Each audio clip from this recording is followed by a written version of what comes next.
아직 알파 6400도 출시한 지가 얼마 되지 않았는데 소니에서 새로운 카메라가 출시되었습니다. 알파 6400도 반응이 나쁘진 않았지만 캐논의 M51 걷기에는 조금 역부족이었던 것 같아요. 아무래도 가격적인 측면에서요. 그래서 이번에 소니에서 지금 알파 6100, 알파 6600이 출시가 되었습니다. 그래서 지금 알파 6000 라인업을 다시 정리를 하면 알파 6000이 6100이 된 거고요. 알파 6300이 알파 6400이 되었고 알파 6500이 6600이 되는 100씩 올라가는 꼴이 되었습니다.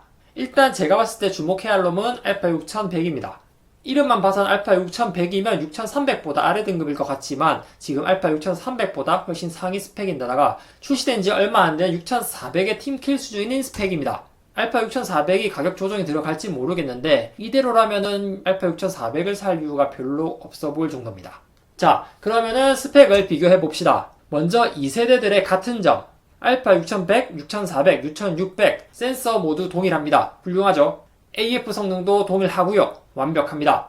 인물, 동물, IAF가 다 들어갑니다. 아주 좋아요. 이 센서의 성능은 캐논의 M50보다 좋습니다. 특히 AF 성능에서 다소 차이가 납니다. 그리고 동영상은 풀픽셀 리드아웃의 4K 방식을 지원하고요. 캐논 M50은 그렇지 못하죠. LCD도 모두 180도 플립형 LCD로 셀카 촬영이 가능합니다. 그래서 가장 중요한 부분은 일단 다 같다고 보시면 됩니다. 그러면 차이점. 먼저 알파 6000부터 봅시다.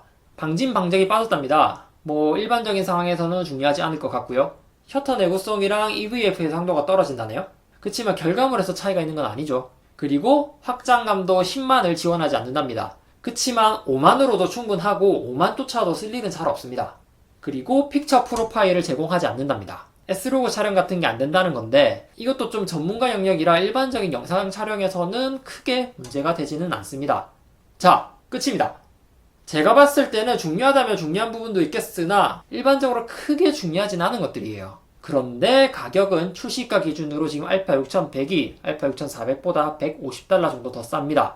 거의 20만원 가까이 차이가 난다는 거죠.